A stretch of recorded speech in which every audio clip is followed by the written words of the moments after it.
discuss a very particular issue, and the topic of today is the benefit of the constitutional force majeure. So, Mr. Steve, can you please elaborate on the benefit of the constitutional force majeure for our viewers to understand the basis of today's topic? Absolutely. Force majeure itself is a term in business agreement, a clause that protects the parties should a situation arise that is beyond their control to meet up with their contractual agreement. And the current ongoing conflict between Russia and Ukraine presents us with a perfect example of what what force majeure is all about. I'll come to how it applies to Nigeria's constitution. Over 6,000 businesses are known to have either left Russia or they have defaulted in their contractual agreement with other people, other businesses, or other countries around the world. That is because the war in Russia have prevented them from carrying out or keeping to their terms of agreement.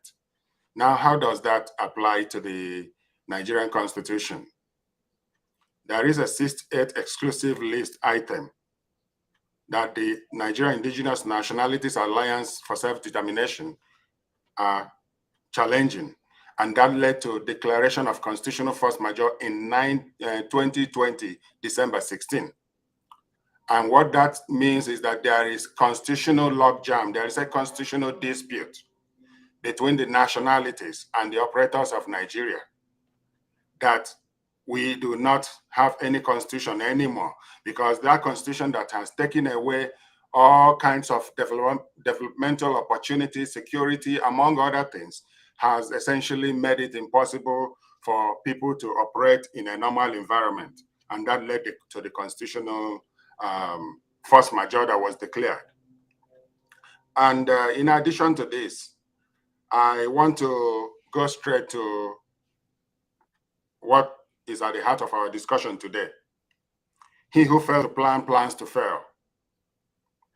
Nigeria is a big scam in the sense that it has been standing on a false foundation.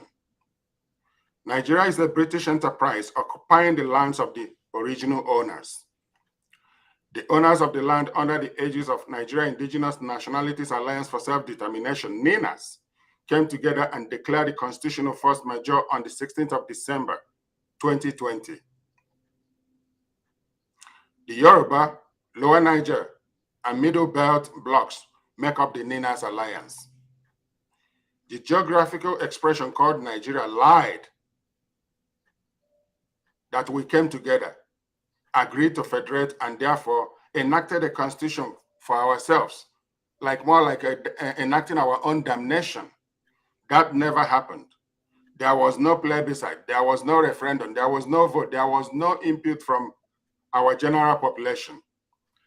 That constitution, imposed unitary constitution, has 68 items on the federal exclusive list, including arms and ammunition, security agencies, petroleum resources, refineries, aviation, prisons, infrastructures, immigration, elections, to mention but a few. In addition, that constitution provides for presidential system of government, where all executive powers are vested in one single person as the chief executive, that is, the president. As everyone is witnessing what is going on in Nigeria now, the politics of North and South, the ethnic and religious sentiments, the campaign and rush to obtain PVC to vote under the current fraudulent 1999 constitution, we see that majority of the people want change. If we want change without any strategy or plans, there will be no effective or desired change, and this should sink in. If we want change without any strategy or plans, there will be no effective or desired change. As Nigeria is faced with myriads of problems, the representatives of different ethnic nationalities in Nigeria sought out strategies and plans for a permanent change. That change started with the declaration of constitutional force majeure on December the 16th, 2020. The benefits of the constitutional force majeure declaration and activation are what the indigenous people are yet to harvest. we shall be discussing these benefits of constitutional force majeure, which is automatic end to the killings, untold hardships, brutality, unending insecurity, marginalizations, injustice, and the restoration of the sovereignty of the peoples of Nigeria, the indigenous people, hijacked by the illicit federal government via that imposed constitution of 1999, so on and so forth, that the changes that will come about through this constitutional force majeure. Further national elections in 2023 under that constitution will only reinforce and renew the life of that evil 1999 constitution, no matter who wins, and that is deeper damnation for the peoples of Nigeria. The NINA's constitutional force majeure provides the framework for an orderly transitioning from where Nigerians and Nigeria are currently stuck to a fresh constitutional protocols dictated by the self-determination imperative currently suppressed by the 1999 Constitution. This is our introduction to our focus today. Thank you so much, Mr. Steve, for that wonderful introduction. And I hope viewers, you guys are paying attention to every details we are trying to pass across to you people, because earlier on when you were trying to make this introduction, you said he who fails to plan to fail. Yeah, because in life, we all understand the basis of life, that you don't just walk through life as a rigmaroling activities. You plan your day. When you wake up in the morning, you plan how your day is gonna be. So according to Nigeria has no structure of planning, and because if we take a look at all the things narrowing down from 1960 up to the fraudulent 1999 imposed constitution, we will understand that like there is no structure for anything that is meant for the citizens of Nigeria. So as at that, to make this whole explanation a very dictating one for people to understand, the Nigerian Indigenous Nationality Alliance for Self-Determination had a meeting whereby I'll be playing a video for our viewers to understand the basis of this information we're trying to pass across. Please, viewers, stay tuned as we play this short clip, and we'll come back and deliberate more on the security issues and furthermore. Indigenous Nationalities Alliance Self-Determination has warned that any attempt to conduct the 2023 general elections using the 1999 Constitution may truncate Nigeria's peace and lead the country to a failed state. Co-convener of the group, Yusuf Turaki, who made this known during a press briefing in Lagos, warned that there are little chances of a better Nigeria under the current unitary constitutional order. The group further reiterated that failure to heed these warnings may lead to grave consequences for the country.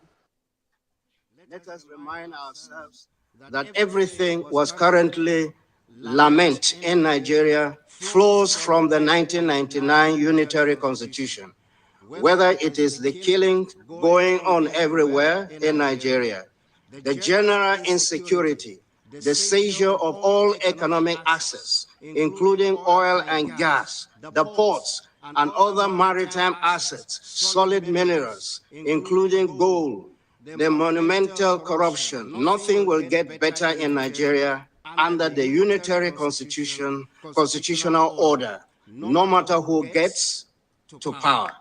From the foregoing, it is clear that whoever genuinely seeks to extinguish the source of the wars and miseries of Nigeria and Nigerians must find a way to break this set cycle of periodic renewal of the life of the 1999 Constitution by way of elections.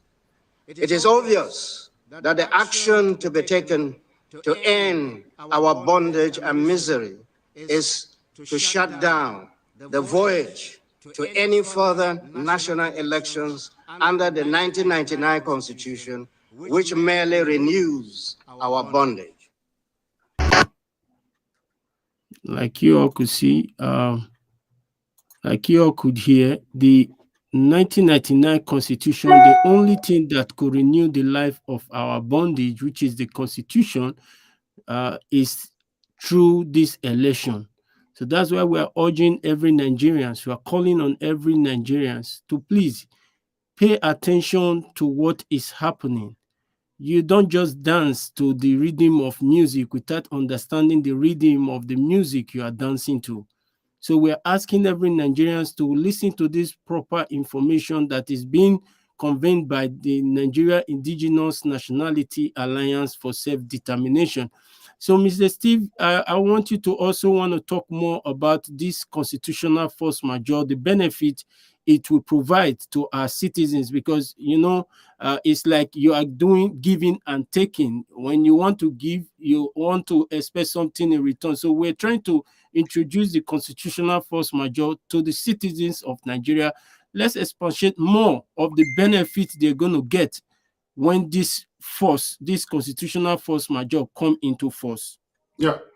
Thank you very much, Donald. And again, I want to remind our people, our listeners, what force majeure refers to. It's a clause in a contract to remove liability from either side should situations that is beyond both sides' control happen that prevents point A from keeping their contractual obligation with point B. It is a clause that protects. Like if you put your container, for example, in a ship heading from Asia to Africa, there is a limit to the coverage there. Should that ship, as a result of earthquake or whatsoever, goes under, that's a force majeure right there. It is something that protects either side when events that is beyond their control occurs. And then you bring this to Nigeria, constitutional force majeure.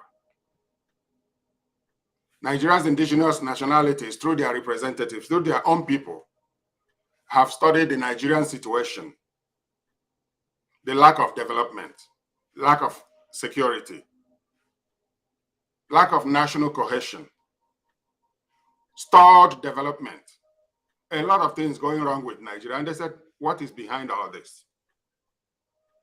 They narrowed it down to the Constitution of Nigeria. That the Constitution of Nigeria essentially tied Nigerians' hands behind them. Like Nigerians are under detention, like Nigerians are restricted.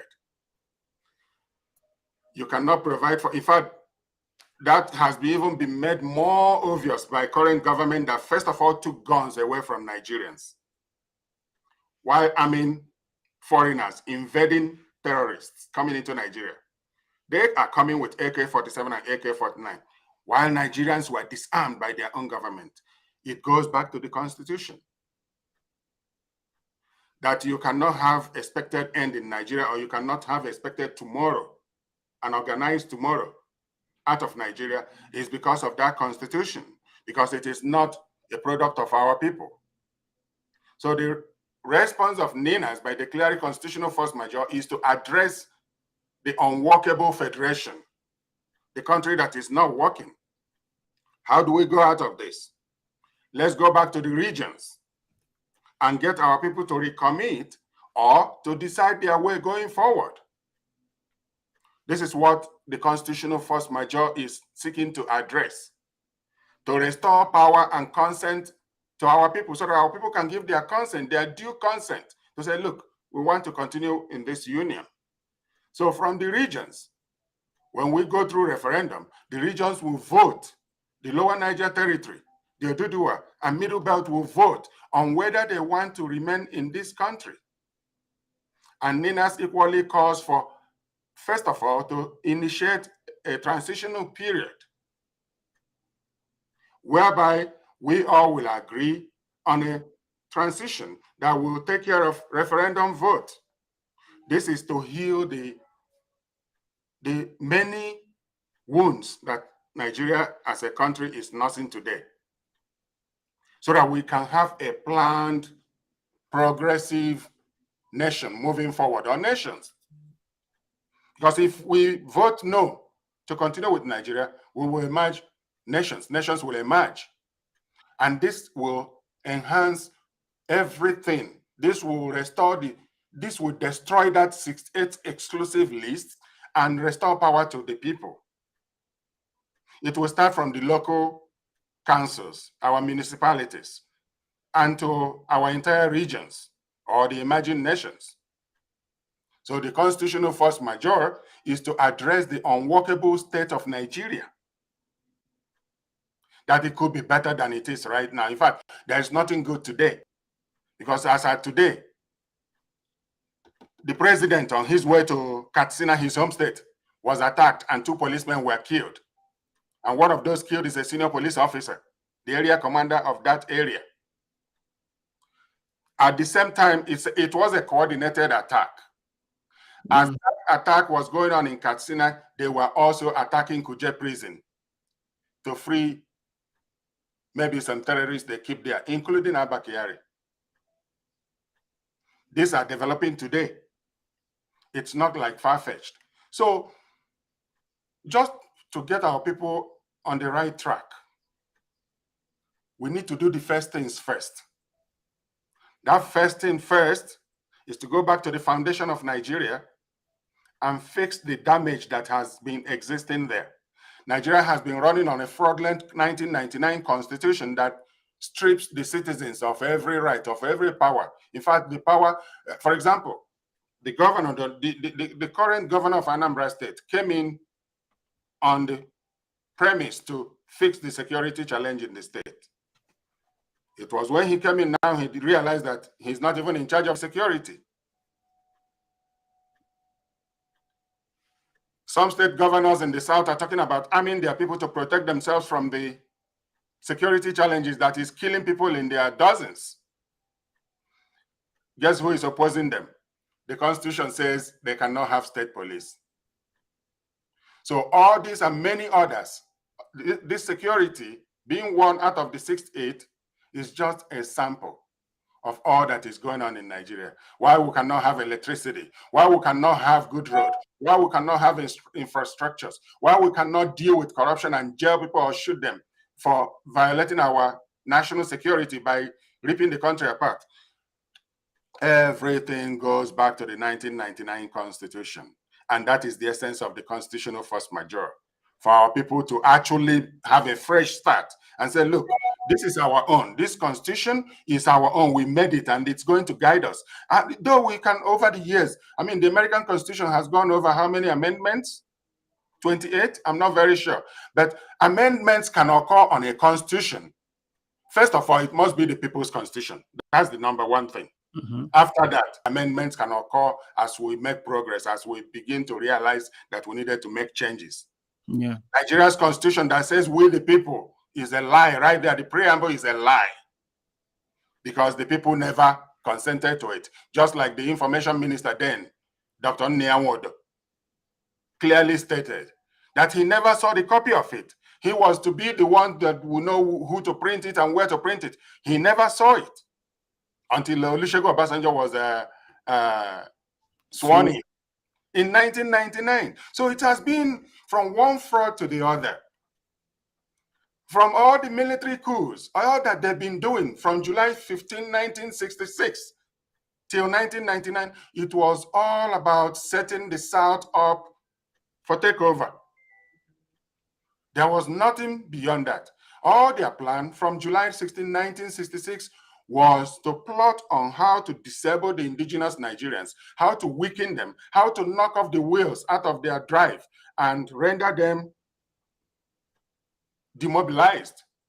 That is what they now came up with as 1999 Constitution, to make sure that we are made strangers in our ancestral lands. That's why the people in Benue State, Nasarawa, Plateau, wherever, they can't go to bed and rest because they will be invaded at night. People that are being protected by the government goes about killing people. So that is the need for constitutional force majeure, because right now, every Southern, every Middle Belton is in danger. In a brief one, with all what you've just said, I quite understood that, like, what is written in Constitution most times is not important, but how the Constitution came about is what matters. Because this particular topic we're talking about, the fraudulent 1999 constitution, how it came about, is never the wish of the people. So a constitution whereby we're talking about Nigerian that is full with different nationalities, they have to be involved in that constitution because they have their preference. On every indigenous people have their preference on how this constitution should come about. We'll quickly be reading some few comments from our viewers this afternoon.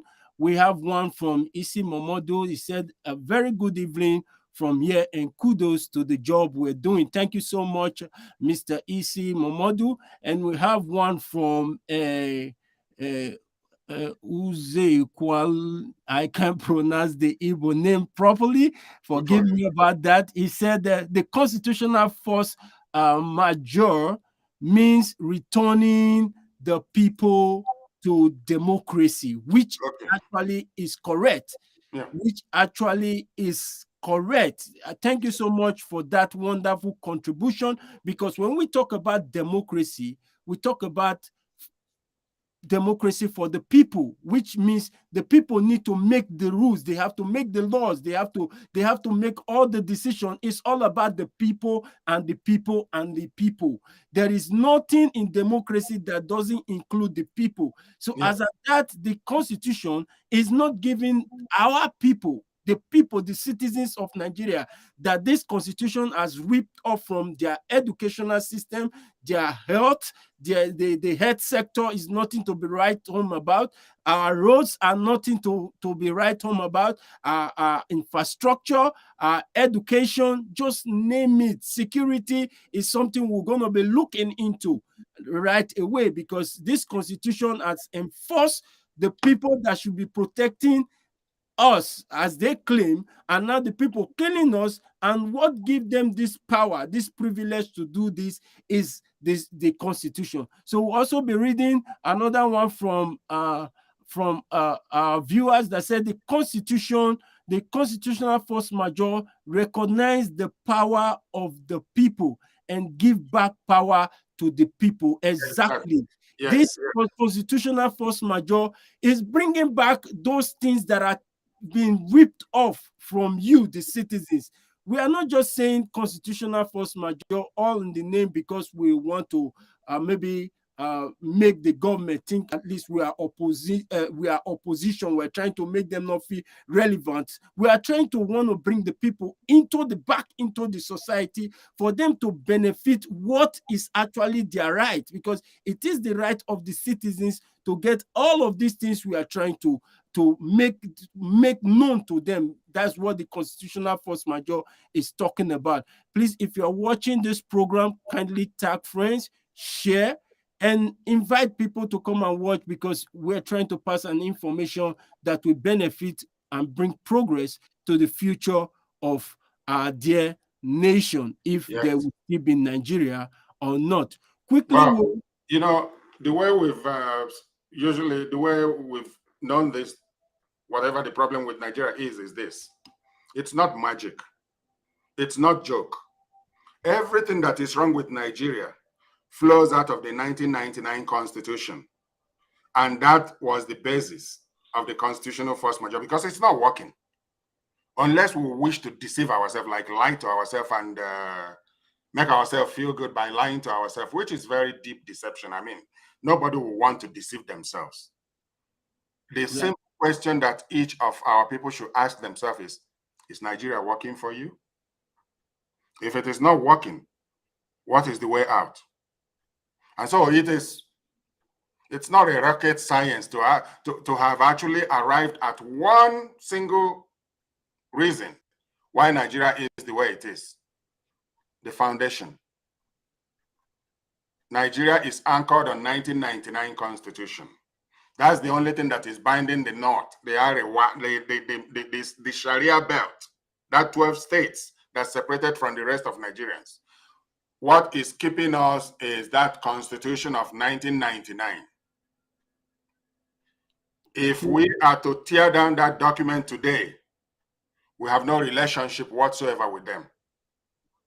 And so the call for constitutional force majeure is actually to trigger a process of healing, restoration, reconstruction, rebuilding, basically to get the structures in a good foundation. That's what this is all about. I don't like, sometimes I wonder, is there a better way to put it for our people to understand what is going on? It is just a way to get this train that has left the rail tracks back on track. For a train to derail is a big disaster. That's what Nigeria is. Nigeria is like a train that left tracks, like completely out. And so everything they are doing is pretending that there is something in place that is worth fighting for. It is the resources that has been forcefully taken over that they are fighting for. It's not that they have any love for the country. There is no love for Nigeria. Nigeria's flag is soaked in blood. To other citizens around the world, their flag is so close to their heart. But that of Nigeria reminds you of the things you don't want to associate with a country with. You saying Nigeria is like a train that left the track. You see, when a train leave his particular track, for you to be able to get that train back on track, it has to stop. Yes. And get it back on track. Nigeria has to stop and reconstruct whatever way we have missed. Yeah. Get it back on track. This is what we are telling them, because if we think the process they are all clamoring for now is going to make this whole system, because I won't say they are looking for a shortcut, because the Bible neutrally said people died because of lack of knowledge. Yeah. You understand? Our people always want to understand that, like, oh, we can solve this with the way of what other people are saying, but they don't actually want to take a proper deep analysis to understand the basis explanation of how it's going to work. So we have to go back to the actual point where this particular thing has been missing from, because you can't just come back and say you want to build something that has been destroyed without laying a structure or a plan, or maybe a building that was collapsed. You just come, you said, oh, this building is collapsed. Wherever this building has collapsed, the level it collapsed to, I want to start setting it up from there without go checking if the foundation of that building still worth building upon. Yeah. You understand? So these are some of the areas we want Nigerians to look into, because whatever we are saying, we don't call on the government, because we know the system of the government are using that constitution to deceive the citizens. So the people we are concerned about is the citizens.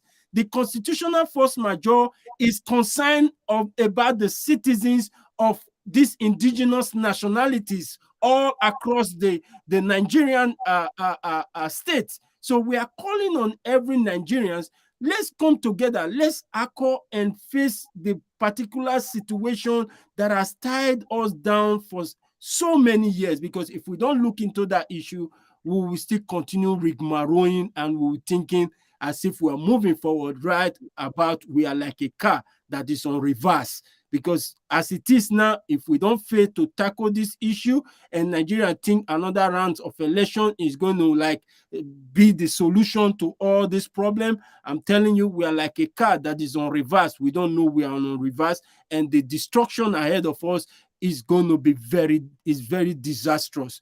And I want to be reading up to date the security measures that Nigeria has undergo. We're talking about up to date in even this July the 6th. Yes. The banditry and the terrorism on the rising in Nigeria is something we cannot write home about. Banditry went to 2 healthcare centers. They shot 69 people in Katsina State. Abuja, the Federal Territory Capital, in Kuje Prison, like you stated, they went there, they terrorized that prison, and gunmen also killed a police inspector, and they adopted a Chinese nationality in Kwara State. We also what happened in Ondo State. We also what happened in Ondo and at the church or what? at the church. Official security has also they've also said that like that attack on Ondo State is from ISWAP. Okay, I really don't understand what even our information minister Lai Mohammed came out and said it. Let me come in here, brother. Yeah. Nigeria have no shame. Nigeria, you see, Nigeria's system, the current government in Nigeria lacks shame. They are unable to be ashamed of themselves. They are telling Nigerians that, oh no, it is not the Fulani, it is the ISWAP, the Islamic State of West Africa. So I don't know what comfort they have in that. I don't know whatever they consider to be comfort in this admission. Oh no, it's not Fulani. Guess what? ISIS came into Nigeria last year or a few years back, but by last year, they killed the leader of Boko Haram and took over the structures, took over the leadership.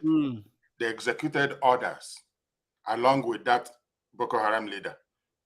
So ISIS, ISWAP, Boko Haram, Fulani herdsmen terrorists, these are all operating from the same source. And the Nigerian government, current government of Muhammad Buhari, is behind them. You see, so all that they are trying to mislead Nigerians to point different directions is all joke. It's all to hoodwink people. Current government of Nigeria has elements that are sympathetic to jihad in the government. Issa Pantami is one of them. Muhammad Buhari was the person that Boko Haram selected to represent them when Jonathan's government tried to initiate talks with Boko Haram to stop the jihad going on. And so when you hear somebody like Lai Mohammed speak, you can see a man that lacks the ability to be ashamed of himself. The government lacks credibility. They have their hand right in the soup. They are involved. They are funding, they are defending terrorist groups in Nigeria. That's why the citizens will lose their gun while the terrorists have the guns. That's why the borders of Nigeria are thrown open so that these terrorists will move in to overpower the indigenous people and take over their land. I mean, we know the hundreds and hundreds of people that have been killed in Benue State, but Muhammad Buhari never goes there to visit. And there is a national threat security going on around, even in the Niger, Kaduna, Katsina, Zamfara, Borno, Kwara, Benue, Sokoto, Plateau State. These 9 states in the northern areas are attacked by this banditry and this Fulani for the past years now. And they are now migrating into the southwest. They are everywhere. The forest area of Oyo, Ogun, Ondo, Ekiti, Osun, Kwara, Kogi.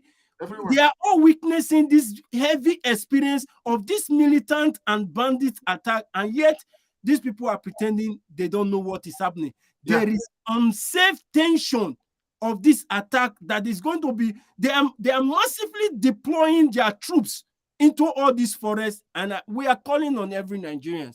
If we are ignorant about all this information, we are passing across to you guys, and when this thing starts surfacing, it will look as a fly that refused to hear and was buried along with the corpse. Because they said, like there's a saying that says, when a monkey hand stay too long in a soup, it now becomes a human being's hand. So we don't want all these things that we are saying to come upon our people. Because at the end of it all, don't say because it hasn't gotten to your doorstep, you will ignore this information. Because we don't know who is next in line. We don't know who is next in line. Because these guys are there, they will not stop, not until we take that power. Because there is something energizing them. There is something that has kept us away from protecting ourselves from these people. Not that we cannot fight back. We can fight back, but what has stopped us from not fighting back? The people, the same constitution that has given them privilege to carry arms and stop us from carrying arms to defend our territory. That's because the people are fighting against the state. The state is fighting against the people, against the original citizens, the indigenous people that has ancestral ties to the land. Because the current government is fueling what is going on, they disarm the Nigerian people first to make sure that they don't put up any resistance. They've been trying all sorts of things to expand their hold, including acquisition of shorelines, forest reserves, Ruga. Everything that has attracted the focus of this government has been working against Nigerian security, setting Nigeria on fire, making sure that there is no peace in the country, making sure there is disharmony across the country, making sure that there is tension everywhere. And they are the ones that, through their spokesmen, defend the terrorists. And they fund them. Current government, through one Dambazu, he was the national security advisor, he might still be. They funded Boko Haram with a billion naira, which worked out back then to be $300 million, approximately. Now, what was that meant for? To acquire more weapons, to overpower the people. That's why there is insecurity across the country. That's why people cannot go to church and hope to go home safely. That's why people cannot go to their farm in southern Kaduna, Benue State, or Plateau, or Nasarawa, or Adamawa, wherever, and be safe. That's why there is insecurity in the Lower Niger territory. That's why there is problem everywhere, because the foundation is porous. Nigeria's foundation is porous. Why are we 100% subscribed to the government, this present administration being in support? How can somebody come out and say, I am bringing information from a terrorist group? How did you come about meeting these people? How did you communicate with these people? We have communications system all over Nigeria, and none of this system the federal government had decided to want to partner with and say, okay, let's use this communication system to track these people. Because when you fail to want to address a particular concern that is killing the citizens of the country, that means you are actually supporting or sponsoring that program that is actually killing the people. That is why I will subscribe to that word that, like, this government are pioneer sponsors of this killing that is happening, because they think that's the only way they could put the people into perpetual fear, into perpetual stagnation, to understand that power belongs, because they see themselves as the original owner of Nigeria. You know who else is powering the killing going on across Nigeria now? Those that are pushing to sustain the 1999 Constitution through validation by another election. Rightly or wrongly, whether they know it or they don't know it, the continued existence of Nigeria will be based on the 1999 Constitution. But we can do something about that by first of all saying, hey, what are we doing? Let's first of all figure out what is going on with this country before we make any other move toward election. Personal change will not address Nigeria's problem. Nigeria's problem is at the core. It's inside the marrow. It is something that kills from within. And so if Nigerians want to, and I'm addressing Nigerian indigenous peoples of all faith, Nigerian indigenous nationalities, especially the Christians, the churches. If you encourage your faithfuls, if you encourage your people to go for another election, you are validating the killings that are spreading across the country. You are encouraging, you are supporting the killing of a student in a Sokoto college for saying, oh, thank you, Jesus, for helping me to pass through my exams. She was turned and her body set on fire, thanks to the illicit 1999 Constitution that denies that young lady security. Because if there is punishment for such crimes, they wouldn't attempt it. They killed her because they believed that nothing will happen to them. They killed her because they believe that they are the one to determine her future. And after that, they have carried out many more like that. So the state of Nigeria, the state of insecurity, the state of disquietness, the national disenchantment that is holding Nigerians down, like the knees of the caliphate that is on the neck of Nigerians, all draws their lifeline from the 1999 Constitution. And so the constitutional force majeure is a call for fresh start, so that we can go back and recommit by either encouraging what is taking lives from us, what is blocking us from moving forward like other progressive countries, what is making sure that we remain poor and poor and poor while thieves in government are becoming kings and monarchs among us. If you want to deal with this problem, if you desire freedom, if you desire development, if you desire an expected future, if you desire a planned environment, if you want to have steady power supply, if you want to bequeath power supply to your local government, which is done all over the world, the cities provide their energy. If you want to see things happen in a more progressive way, the first thing that will happen is for Nigeria to be subjected to multi-regional referendum, so that new constitutional protocols will emerge from the regions. And if the outcome, if the result supports this continued wobbly, off-rail movement of Nigeria that we are experiencing right now, then we continue that way.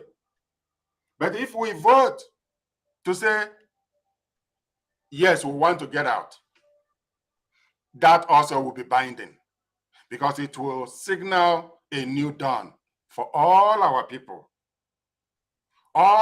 captured in the Lower Niger territory, all our people in the Middle Belt, and all our people in the Oduduwa territory, Oduduwa nation. This is the people's power. This is what restores power. This is what will make a Yoruba citizen say, for the flag of Yoruba, I will die. This is what will make somebody from Lower Niger territory to say, I will defend this flag of the Lower Niger territory with my blood. This is what will make somebody from Benue State to say, I will stand for Benue State. I will stand for the flag that represents me. This is my country. This is my nation. Any Nigerian that says this now is lying. He's deceiving himself or herself. It doesn't matter. So election is distraction. 2023 is distraction by the Fulani to lead our people further deep into slaughter. Yeah. They have no good intentions. They have no good intentions for the unity of Nigeria. Otherwise, there will be no northern candidate contesting this election. Let's just put that straight out. Yeah, because you see, if Nigerians are so adamant about that single fact, you discover that let's narrow it down from 1960 up to date, or let's say from the military up to the civilian ruling and all of that, you discover only Obasanjo and Goodluck Jonathan. Let's narrow it down a little more. Yeah, these people have actually taken Nigeria as their home place where they can dwell and get away with whatever they want to do. Yeah. Referendum will only sort out Nigeria unworkable state. There will be no state police without referendum. Yes. So while we are striking around this matter, trying to want to ensure that the people get this agreement of us telling the citizens, whereby they've stopped imagine, look at those people that are saying they are ESN. They are called all sorts of names by this same government, whereby if you come out now and say Boko Haram is a terrorist group, they will not admit. They've never admit that Boko Haram is a terrorist group. None of the government official of today has actually come out to declare Boko Haram as a terrorist. The last time they came out, they said they are pressure group from the north that they have to be looked into. They were interviewing one man from the Arewa. He said a Fulani man see himself as an African that could stay or reside anywhere in the part of Africa. It's unbelievable. A Fulani man see himself as an Ijo. He see himself as an Urobo. He see himself. How can you be when you migrated from where you were supposed to be residing? There is land, there is territory, there are boundaries. When that we talk was the about governor land, of Bauchi that was saying that nonsense. That was the governor of Bauchi. Yes, I was just looking. I say, wow, we are trying to educate Nigerians. Let's not get into this issue of what these guys are trying to narrow us through just to see us suffer the more, because as you and I could recognize up to this very particular time, there is still underground ethnic cleansing that most people are not aware of. Of course. There is still an underground ethnic cleansing that they are trying to facilitate. So we are calling on everybody, because we could take a look now. Most of our faith leaders are trying to want to patronize this system, because some of them are playing to the script of these people are master planner, and they know how to walk through this system very well. And they are giving us this script, and they are just sitting, relaxing, laughing. Because if we say we are wise enough and we want to go through this election, they will just watch them and they manipulate. They are the one in charge of everything. You want to call the INEC chairman now, you don't want to call the full animal. Even the APC chairman has come out and said they are going to win this election, whether by hook or by crook, to keep themselves remaining in power. So what are we saying? You have to actually look deeper to see what these people are working on. One Dimpa Ezonyekwelo just commented that PVC collection is a license to the next level of killings, hardships, school strikes, insecurity, unemployment. I mean, look at a country, Nigeria, a country, contraption, this country called Nigeria. For how many months have university lecturers been on strike? That means the university has been shut. There has been no traction. I think I'm hearing like they've called off the ASU strike. I don't know. Yeah, but it has been ongoing for a while. Yeah. That's only in Nigeria you see such things happening, because they want the people to stay in ignorance, because in their state of ignorance, they have more control over them. That's what they did to the Almajiri. That's what they did to the Talakakwas in the north. They made sure that they become ignorant, and then they become submissive and subjective to their whims and caprices. Let's be very clear on this. Nigeria was never, those that framed this fraudulent criminal 1999 constitution was not looking for a country when they were doing what they were doing. They were looking for a means to conquer, to subdue the people, to take over their land. That was their goal. And that is what they are initializing, implementing through Muhammadu Buhari, his government. They are on a mission. What throws spanner into their wheel is the constitutional force majeure. The constitutional force majeure is a wake-up call to all the indigenous Nigerians, all those that have lost friends or relatives in Middle Belt, all those that have lost fellow countrymen in Oduduwa Nation, in Lower Niger Territory, all those Christians that has been eliminated in the far north for being Christians. What the constitutional force majeure is doing is to call them up and say, why would you sleep forever? Why your house is being set on fire? There is an opportunity for new start. That new start will start by having a transitional government that will give birth to multi-regional referendum. This is an opportunity to heal all the wounds, all the injuries, all the elements that is killing Nigerians. It will lead to a lot of improvement. It holds a lot of future, a lot of things in store for Nigerians moving forward, but not under where we are standing today, which is looking toward 2023 for another election. Let us sort Nigeria out now so that we can look forward to the future with a better focus that includes all our people. It will give Nigeria citizens they can be proud of, citizens that will defend the country with their blood. Current Nigeria is not worth dying for. We are using this information to reach out to the Middle Belt and the people from the south region of the so-called fraudulent unitary Nigeria. There is a better life Listen, those of you that say you will die for Nigeria, Nigeria does not worth dying for. Have you No, asked yourself, can Nigeria die for you? no, The people that are ruling you now, do they care about your welfare? no. So we want to break that chain that has held us for captivity for a very long time. It has to go down. Those of you that are very obedient, come and obedient to the bring down of this constitution. We want to be very obedient in bringing down the constitution, because the last time I checked on Peter Obi, who has a credible profile, an amazing profile, I discovered he said it narrowed down. He said it. He said Nigeria is like a motor without an engine. Yeah, without brain box. Without a brain box. Yeah. He said it that reconstructing Nigeria is the best option to go about bringing this country into a landlight.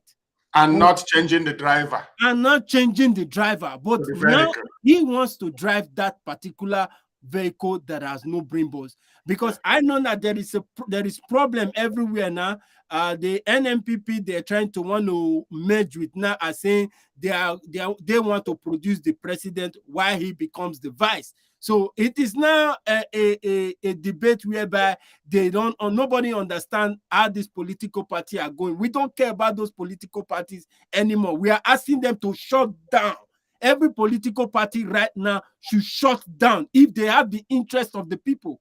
Exactly. If they have the interest of the people. Imagine a political party that can be selling a form for 100 million naira to an aspirant. How do you think such political party have you a commodity? Because if such a person can come out and spend such money just to obtain the form, not the flag bearer now. Imagine Ahmed Bola Tinubu cutting checks of millions of dollars right in their primaries. If somebody come into power, that such person come into power, what do you expect such a person to do? Rather than to, first of all, want to recover all the money he has spent during the process.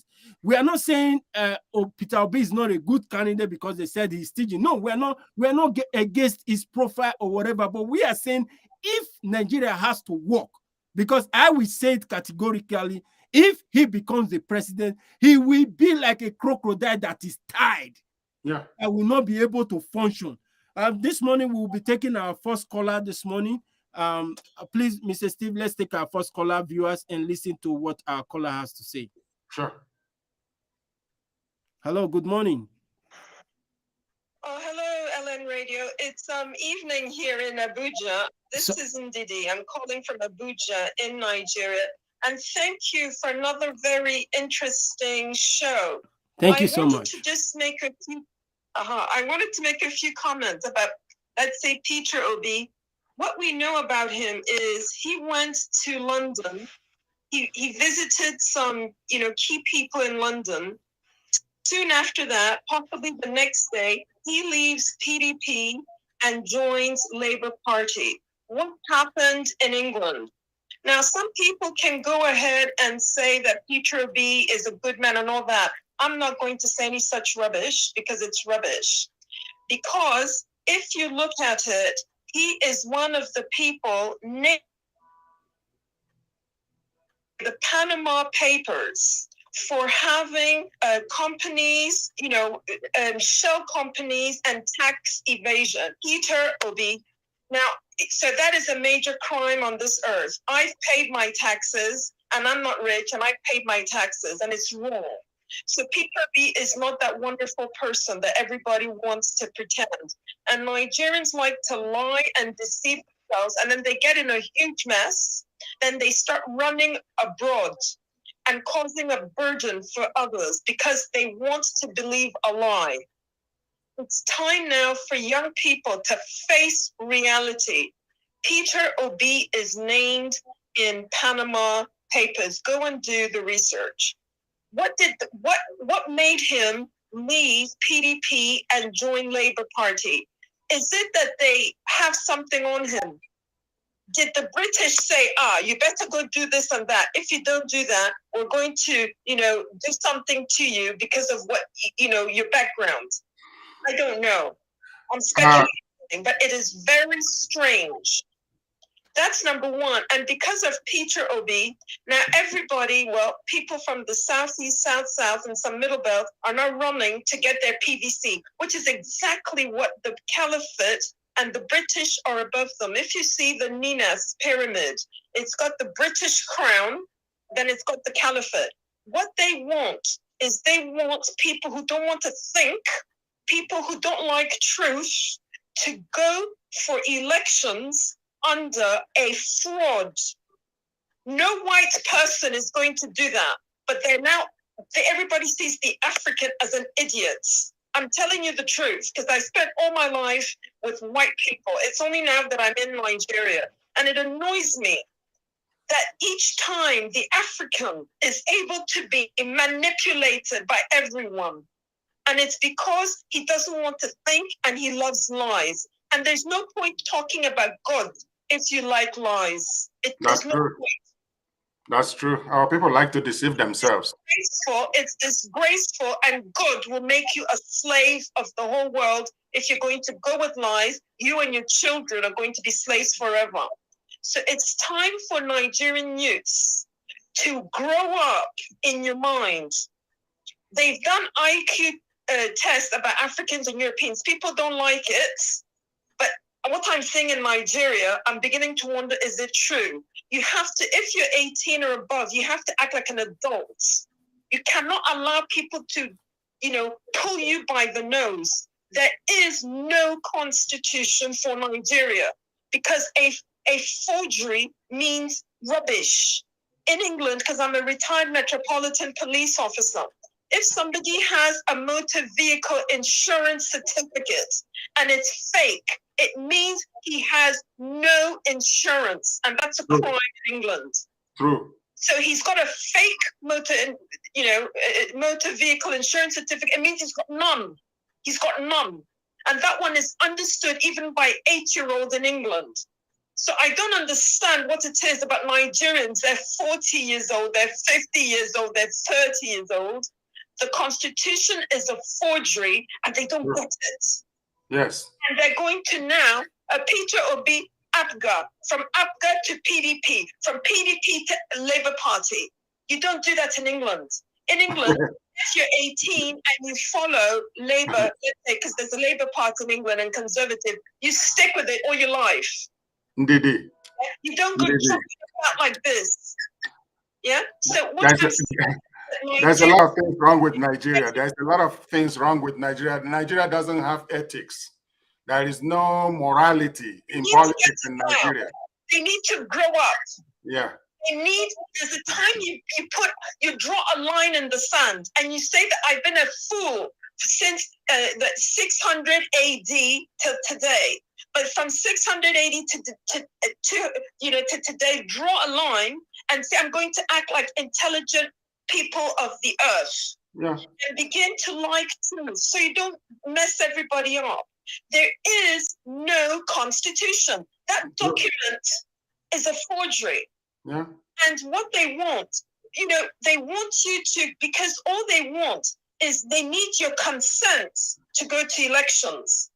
Your PVC may not even work on the day. Doesn't matter. All they need is that you go to elections. Even if nobody from South, Southeast, and Middle Belt votes, it doesn't matter. INEC will declare someone. Yes. So they're leading you all by the nose. Yeah. So this is all I have to say, is that people need the constitutional force majeure. They've already said to the whole world that thing is a forgery and that we don't want to live by it. But if the foolish Nigerians ignore it and say, we're going to run for Peter Obi, who is named for Panama Papers, that means, he's a crook. Yeah, he's a crook. He came to my dad's funeral, but I'm going to call him a crook because it's true. Because truth is more important to me than friendship. So if people are going to now go to elections, thinking Peter Obi, when you know that INEC is not going to declare him a winner, we know, we're kind of nearly sure. We know that elections are rigged anyway. There's no constitution. What Ninas has done is they've made it so easy. They said, hey, come on, We have no constitution. We don't want anarchy. Let's go to transitional governments, which is what countries do when they're in this kind of a mess. You go to transitional governments. Experts know how to run it, even if you may not, but experts know. During the transitional government, we have multi-regional referendums for self-determination. How hard is that to understand? And that's a very good way to get to freedom for our people.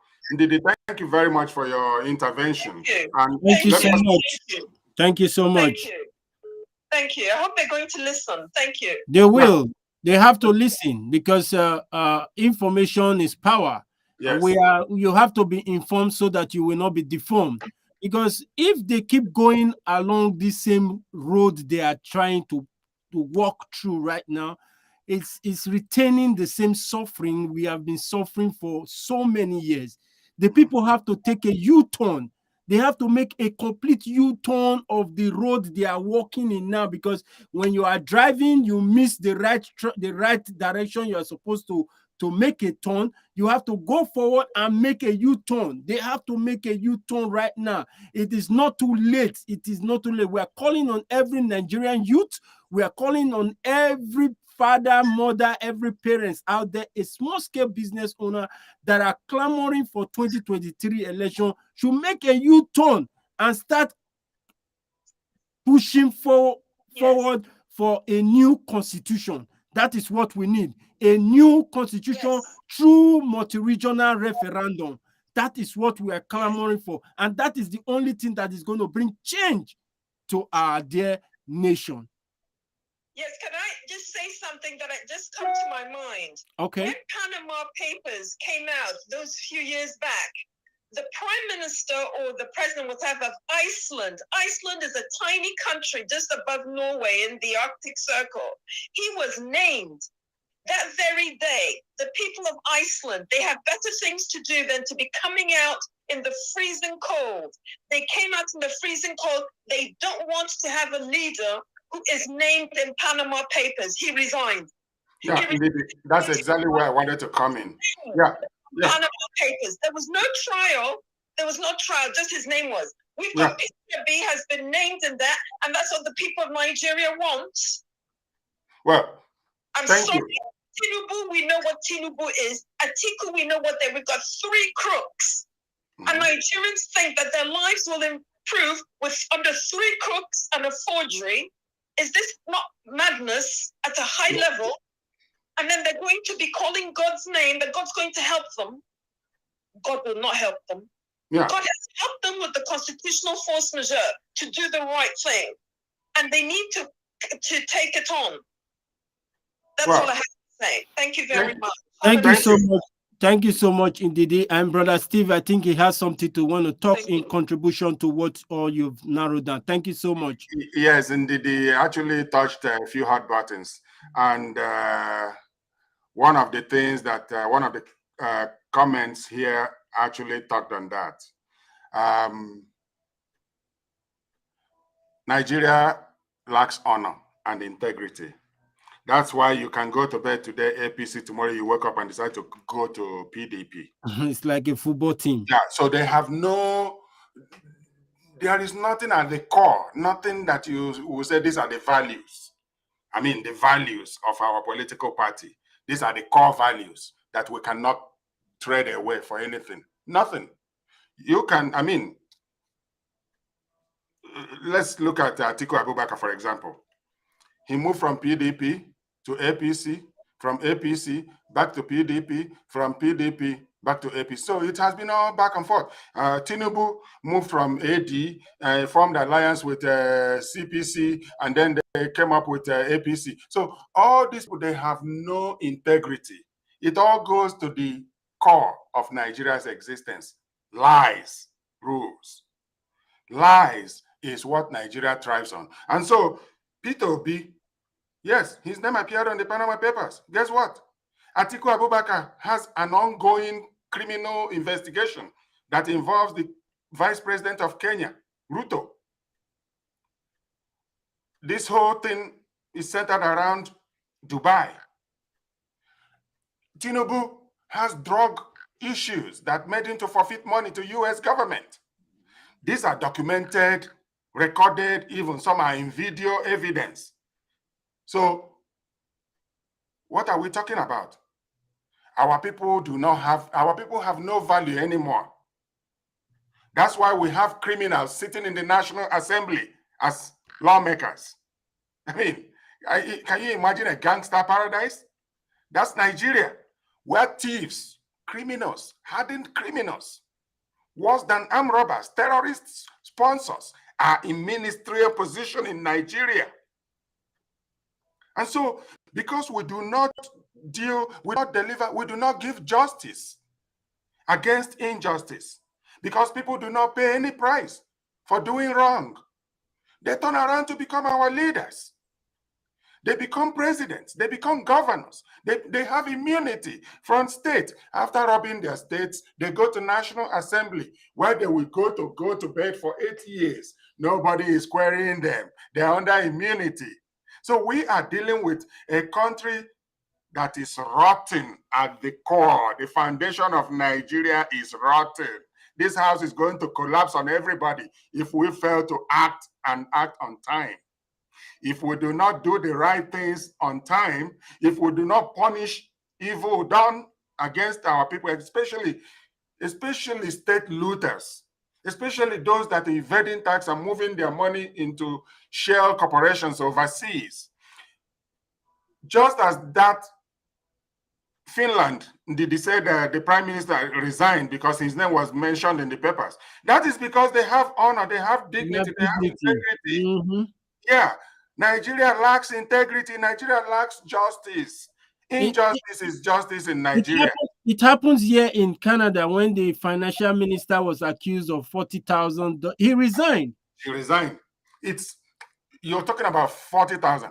A city councillor resigned for claiming $5,000 in travel expenses, just because it was questioned. He refunded the money. And he resigned. Yeah. You see, integrity is a integrity. Yeah, integrity is not a Nigerian thing. And this is where Nigerians must learn to become disobedient by saying, let's go for this constitution that has turned all of us criminals. Mm-hmm. Mm-hmm. Let's change this document, because let's put sentiments apart. Do you know how Nigerians view you how foreigners view you when you introduce yourself as a Nigerian? I was talking to someone yesterday, said, do you know that your country has bad reputation everywhere in the world? Yeah. When the resources of Nigeria is mentioned, people will tell you, oh, that's why you are having all the problems you're having. You know why? An unregulated environment will turn everything that is in it into bad thing. Nigeria is an unregulated environment that is crying to the rest of the world to have it regulated. Nigeria needs to go through constitutional referendum so that we can begin to take responsibility for every one of our actions in government or outside government. If we are to introduce rule of law, if we are to live by rule of law, the very first step is to go through constitutional amendments. Nigeria has to live with rule of law. That's the only thing that will bring development. We cannot attend our rule of law until we go through constitutional referendum. We have to go through that, because this whole thing about Nigeria has been thriving on evil, on criminality. Like, who you know opens way for you. It is not because of what you can do. It is not because of your abilities, but because of somebody you know. What are we going to talk about? A senator of Nigeria's National Assembly, one that has been in Nigerian National Assembly for 20 years, is sitting in a London jail now. You know why? Because he believes in cutting corners. Nigeria believes in making sure Nigeria is destroyed while they can get medical help abroad, because they have the money, they have the visa, they have the means to carry themselves through. What about the millions and millions and millions of citizens that are not able to get out of their locality? Not to talk about getting to the city or to the center or to buy ticket and fly abroad. Is that a country or a gangster paradise? Nigeria is a criminal enterprise where thieves are calling the shots, where armed robbers are the leaders, where the leaders are the number one enemy of the country. They are. In a decent society, all the leaders in Nigeria will be in jail. Some of them will be shot. Some of them will receive the death injection for them to die, to be put to sleep, because they have fought against the country. And there is only one thing that could do that, which is the Constitution. And if we think these people can just wake up one day and say they are giving up It will in never the happen. system, that is what I'm telling people. It will never happen. Do you think these people that have planned to want to pluck you into darkness will just wake up one day and say, you know what, I want to repent from all the sins and atrocity I've been committing towards the citizens of Nigeria? Please, Mr. Steve, let's go on a brief commercial. And when we come back, we'll be talking about this rule of law, because this rule of law has to be implemented for us to be able to bring back the sovereignty of every indigenous nationality. Viewers will go on a short commercial, and when we come back, we'll be deliberating more on our topic before us today, which is the benefit of the constitutional force majeure. Sure.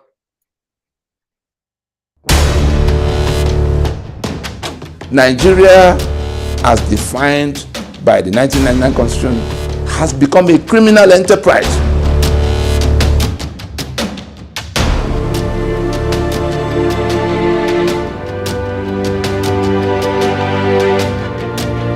They've seized everything. They now want to kill off those who will challenge them tomorrow. That's what's going on now.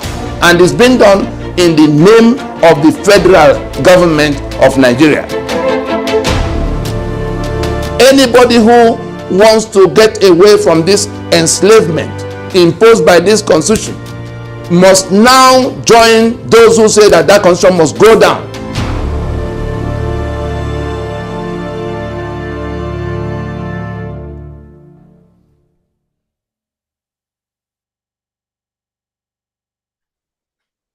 Thank you so much, viewers, for that short commercial. And I hope you all are paying attention to all we have been saying. Ninas is calling for action. Ninas is calling for action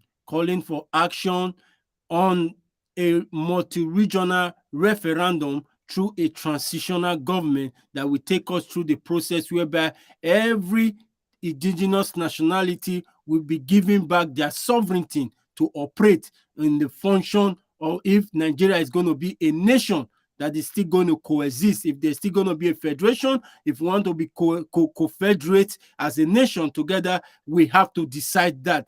Power needs to get back to the people. So we are asking all Nigerians, if you've been following us, if you've been following our page, if you need more information on where to go, guidelines on what to do, and the things on how to get to this particular point that we are on right now, and the way forward on what you can do, you can kindly visit www.ninasvoice.org. There is a lot of information right there, and there is a petition right there on this website that we are clamoring for every Nigerian to go there and sign in that petition. The constitutional force majeure is a way forward for us to get back our sovereignty, a way for us to get back all those things we have been denied of as citizens of Nigeria. We'll be talking a little more about the rule of law, which our government, our current government, they failed to appreciate, because if you call Nigerian government, you will discover that there is no dignity,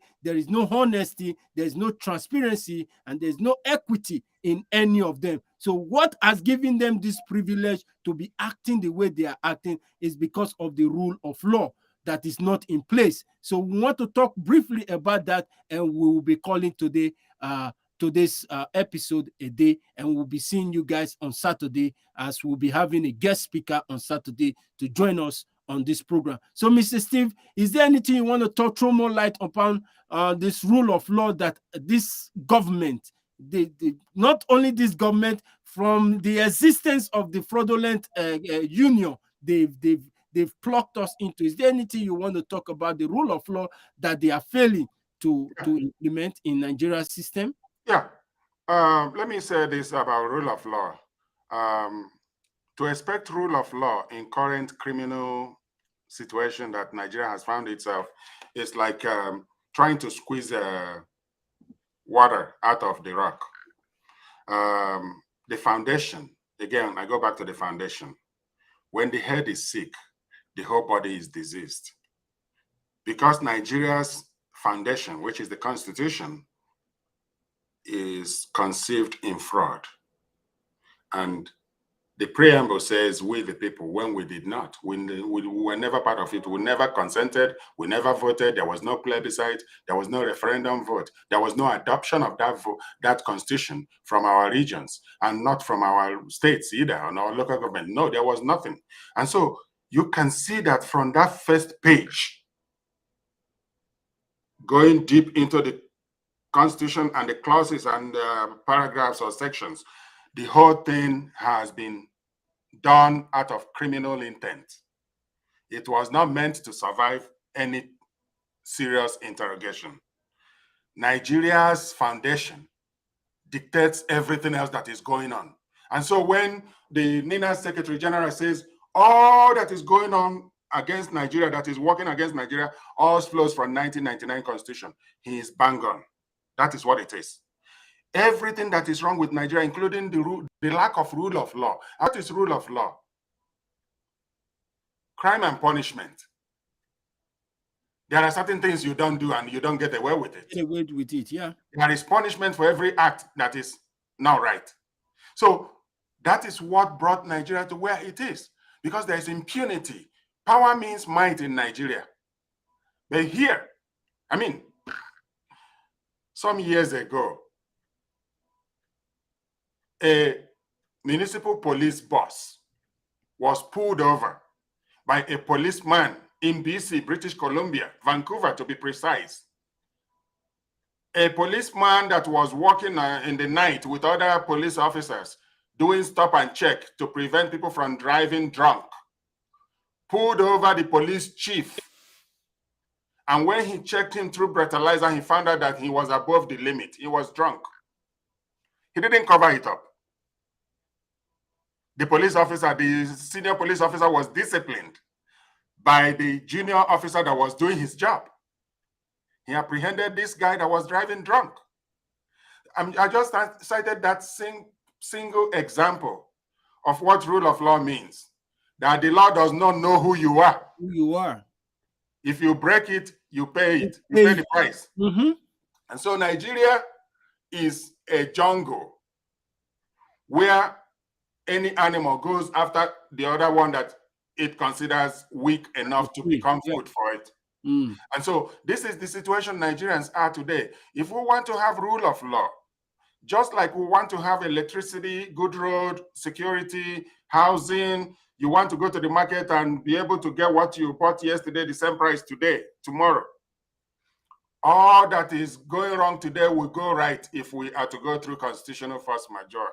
Yeah. Why are we always talking about this? Because it matters, because it counts, because it can't be discounted. You can't do without it. If we are going to deal with the cancer that has destroyed Nigeria, we must go through constitutional force majeure. If we're going to begin to have a country of rule of law where a citizen will not just be harassed anyhow by a soldier or by police because they are dressed in military uniform or police uniform and holding guns. If all those nonsense is to stop, we have to go through constitutional force majeure. When we do that, we empower our people.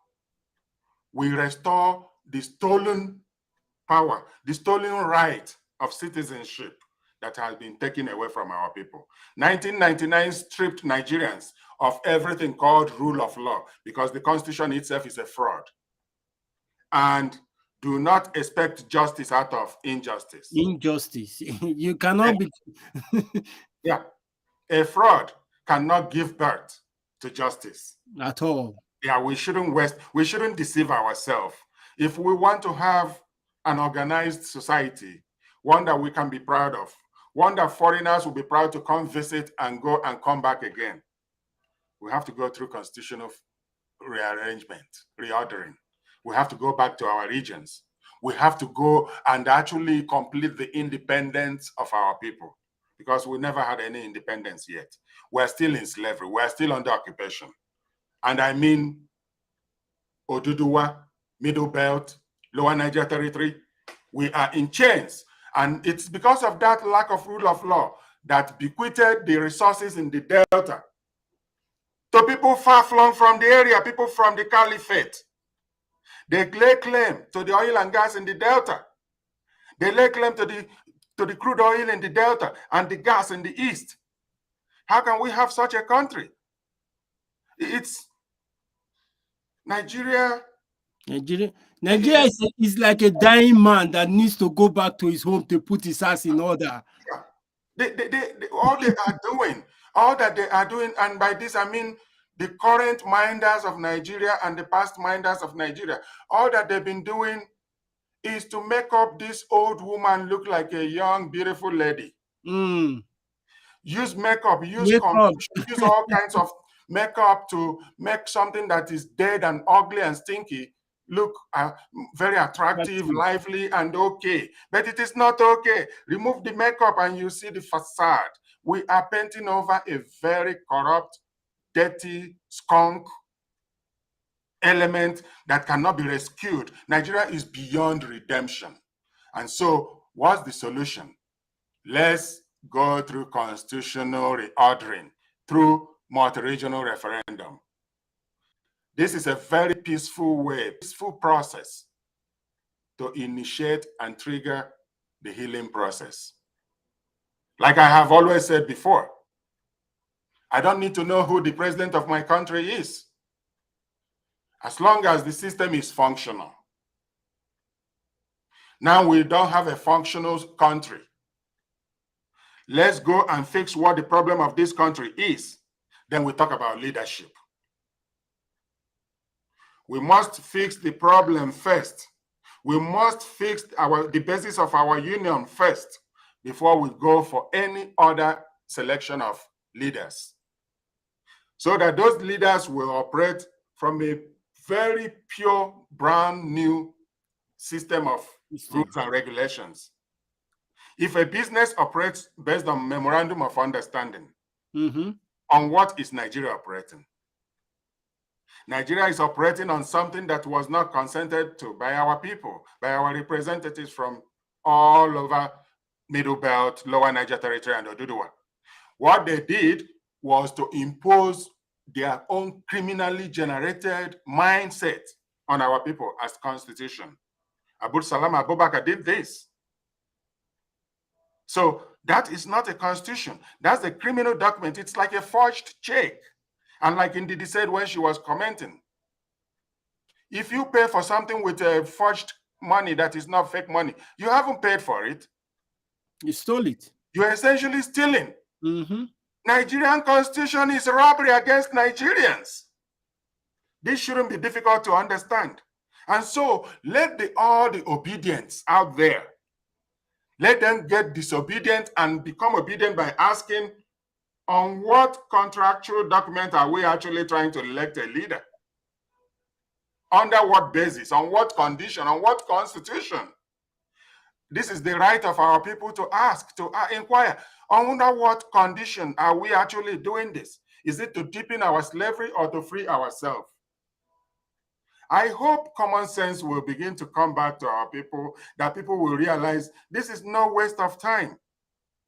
You know, let's do the right thing. Let's get it right by saving ourselves from this jungle, from this unfortunate jungle we have found ourselves, a situation that have thrown up unknown gunmen in the southeast, invaders into church in Ondo State in southwest to kill worshippers. The same thing happening in southern Kaduna, Benue State, everywhere. If we want to save ourselves from all this confusion, if we want to put an end to all these tragedies going on all over the place, all the economic difficulties, all the medical challenges that Nigerians have faced, everything that is wrong, especially the 68 exclusive list, if we want to deal with that, the very first step is to go for constitution change. We need to go back to our regions and vote to recommit into these things, because the Nigerian Union was destroyed when the military struck in 1966. There has not been any recommitment from the regions ever since. And so let's stop deceiving ourselves and get this thing right. It holds a lot for our people. The future will look wonderful if we get it right. And it will look very nasty. It will be full of tragedy if we ignore these warnings, if we don't push for the right moves now, which is let's go for constitutional reordering. Let's go for regional recommitment. If we don't do that, well, in fact, anyone that is encouraging the continuation of Nigeria as is a hater of their own self. They hate themselves and the people around them. Thank you so much. You've had Mr. Steve. If you don't hate yourself very well, this is the right moves for you to take. Join us as we push forward through the constitutional force majeure, urging every Nigerian to come on board with the Nigeria Indigenous Nationality Alliance for Self-Determination, NINAS, on what we are championing, on how we could go through the process of a transitional process to a referendum that will be giving every indigenous nationality the opportunity to get back their sovereignty and to participate in this dysfunctional union called Nigeria. Not unless this is being taken care of, nothing will change. And we are urging every Nigerian, please, let's do the needful, because God in heaven has given us all the necessary tools that we need to move forward and be a better people on our indigenous land. And if we fail to handle this, only God knows what is going to be for us. And I'm telling you, from all the indications all around, I'm telling you, it is not a good end that we're going to see if we emerge on the way the people are trending on now. And we're calling on all Nigerians, please, we'll be here same time on Saturday, at the same time, same station. Please stay tuned, as we'll be coming 7 p.m. Nigerian time, and we'll be here live with a guest that will be speaking on Saturday. And before we go, Mr. Steve, if there's one or two words you want to say to our people, let them all be disobedient and come obedient in our 1999 Constitution and bringing down, which is the fraudulent Constitution that is a problem to all Nigerians. Is there one word you want to say for the closing of today's program? And we'll call it.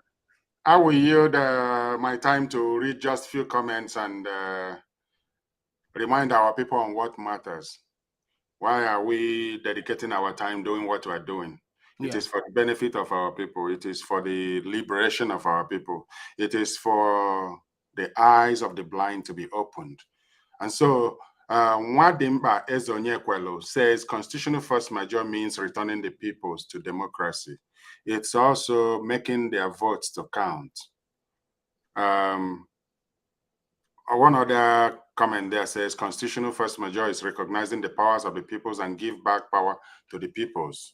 Constitutional force majeure is also that's from Ife Chinwadi, and constitutional force majeure is also to empower the constituents to be part of their governance. Your love or your dedication to your country is actually reinforced by the commitment of the country to you. If you have a country, that country is the one that will elicit your love for it by the way it's treating you. And so today, Nigerians have no country. The only thing that is binding Nigerians together is in dispute, and that's the Constitution. It doesn't matter if the leader of this country that is in dispute comes from your village or from your kindred or even from your family. It is still rooted in confusion. It is rooted in constitution. In fraudulent constitution, which essentially goes wrong against you right away before you even go deeper. So let's push for referendum before further elections. If we do that, we are actually stepping out in the right step. That's the first thing to happen. We go through transition. The transitional period brings us to referendum. After that, then we can move forward. Whatever the outcome is, we'll go that direction. And then it will bring our commitment into the country. And then we can have expected future. I hope our people realize what is at stake and do the needful. And then our lot will begin to fall into goodly grounds. Thank you and have a great day. Thank you so much, Mr. Steve. And viewers, we'll be here on Saturday, same time, 7 p.m. Nigerian time, to educate you people on the step on how we could take to get back our liberation and have a headable country where we can call home. Before then, I say stay tuned. Don't forget to share, like, and drop your comment, and we'll be responding to your comment as we receive your comment on our platforms. Thank you so much, and God bless you all. And thank you, Mr. Steve, for joining the program today, and all our viewers for watching. God bless you all, and we'll see you same time on Saturday, and bye for now.